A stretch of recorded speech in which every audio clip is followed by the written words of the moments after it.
Applause, applause, applause. Yes.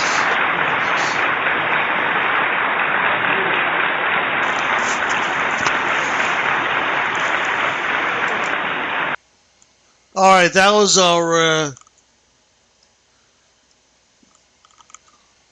little music. Never heard the song before, but it said something with heaven. I thought we were discussing that, so I thought it might be appropriate.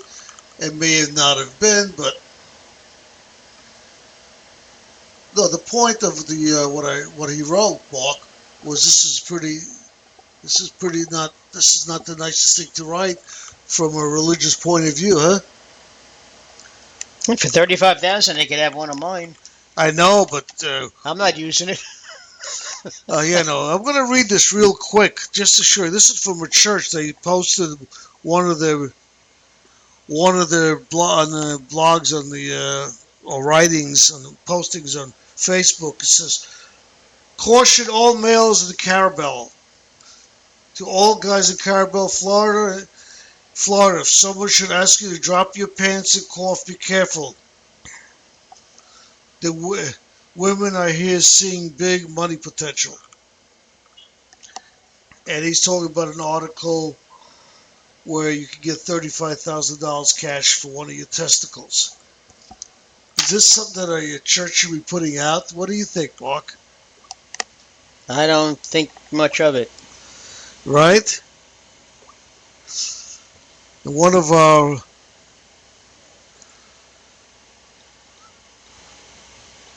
listeners said they're listening to the music, but it's kind of hard to listen to. Just now? Yeah. Oh. Well, that wasn't exactly one of the most lively songs that we've ever played. I don't think it was. I mean, looking for that article, I don't think it was worth the time. What are you going to do? I thought it'd be something interesting, but it wasn't that interesting. But I really need to know what you people think. 646-595-3275. That's our phone number. Is there a heaven? Is there a hell? Is there anything after death? Is death the end or just the beginning? I don't know. Well, speaking for myself, and that's about all I could ever speak for, I honestly believe that it's a starting, or death is a starting off point for a new beginning. Do I believe in reincarnation? I don't know if I would go that far.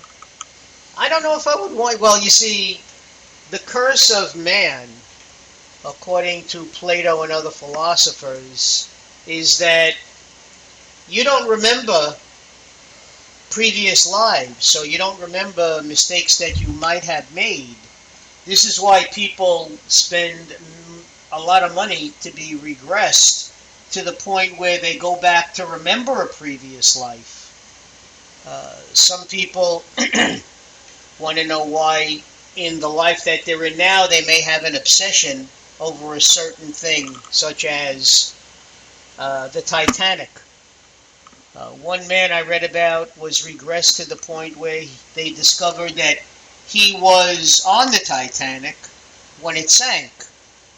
And when he was reincarnated eventually into the body that he has now, this is why he has such a fascination, and stories about the Titanic fascinate him so. For myself, I enjoy comparative religions, and maybe I was in the clergy in another life. Who knows? I don't know. I would hate to think I was a nun, but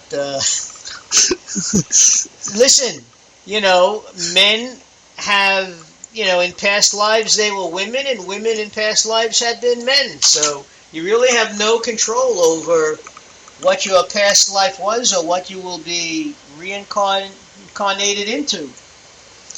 Now, I know my friend Dan in Florida is listening to this, and he will say it's a bunch of hooey and a bunch of rubbish, because Joel is an atheist, Well, an agnostic.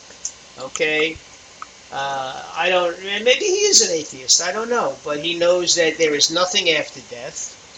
That's his belief, and that's okay. You know, to think that death is the end, and that when you die, that's the finality of the whole thing. You know, that's what makes me think that maybe there is something afterwards. But again, that's my opinion. Because we don't want to accept that death is final. Otherwise, I think it's a little harder to live as you in age, thinking you're just waiting to die and that's it. Well, I mean, look, a cynic will tell you that we start dying from the minute we're born. You know, I mean, really, if you are healthy, then from the time you're born, you start to age, and time is ticking away for you with the tick of a clock. You know, nobody knows how much time we have been allotted.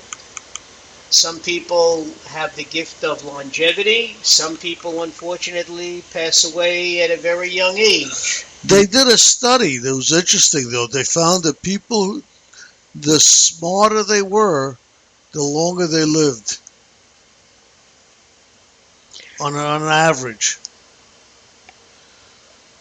The higher IQ, the longer you live. The lower IQ... I should have been dead a long time ago.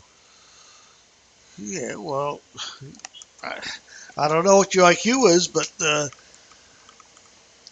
that's what they were saying, and they don't know what it is. If it's part of the survival of the fittest, that's in nature. They're not sure why, but they did a study on it, and I don't remember what the average, how much longer they live, but they said they live longer life. Well, when you think about the evolution of man, if you believe in evolution and not creationism,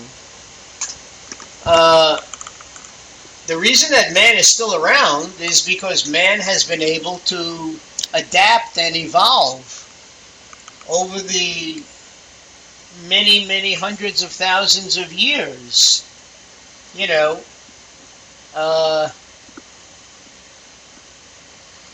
Well, it's evolution, creationism. It's all relative. Now, I believe in evolution, but I also sort of believe that in the beginning, somebody had to create this, and then from there, we started the molecule, the whole bit. I believe in.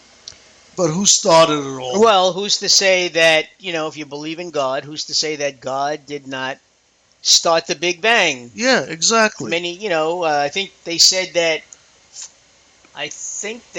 that our galaxy is 3.4 billion years old or something to that effect. So when it started with the Big Bang, somebody had to be the prime mover. Boy, I bet God must be getting tired. He's so old by now. No, God doesn't age, you see. As we do. God is, that's the curse of man, because if you believe in, now I don't know, in the Garden of Eden, if we want to go back to Genesis, that was paradise. But there was no mention of Adam and Eve growing older had they not eaten from the tree of knowledge and been punished by God. Again, we're talking now creationism, ladies and gentlemen.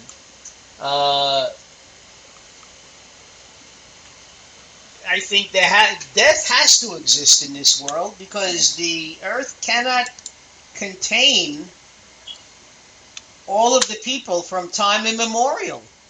Think about it, Felix. Ralph, excuse me. If everybody from the beginning of time was still alive, where there'd be no room for us. Well, exactly. We know that. I'm just saying, they were doing a study, just so you know, talking about evolution.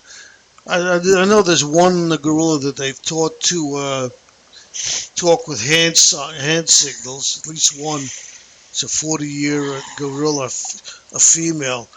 But they also found that they can possibly teach them to talk at the level of a 2 or 3-year-old. Well, I know that. And they're saying that where the gorillas are talking, the way they assumed that hundreds of thousands of years ago when man was first developing, that's the way they were talking. Well, I know that for those people who are bird people, my wife has been an African gray person from way before she even knew me.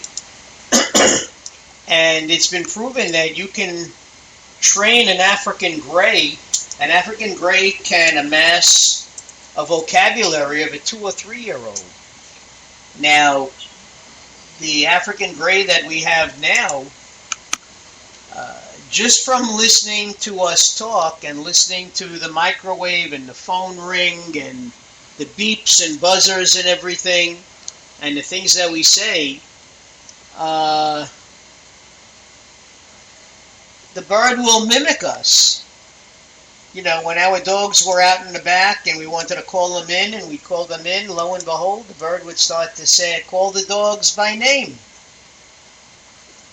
If the phone would ring, you know, the landline, she would say hello. Yeah, but that's not the same like a gorilla where they actually understand. No, what I said was mimic speech. Yeah, but the gorillas are not, you know, they may be grunting, basically, right now. Well, I don't know. When you had sex, didn't you grunt? All right, so. All right. Hey, listen, I'm beginning to sound like Bishop Michael. I better stop.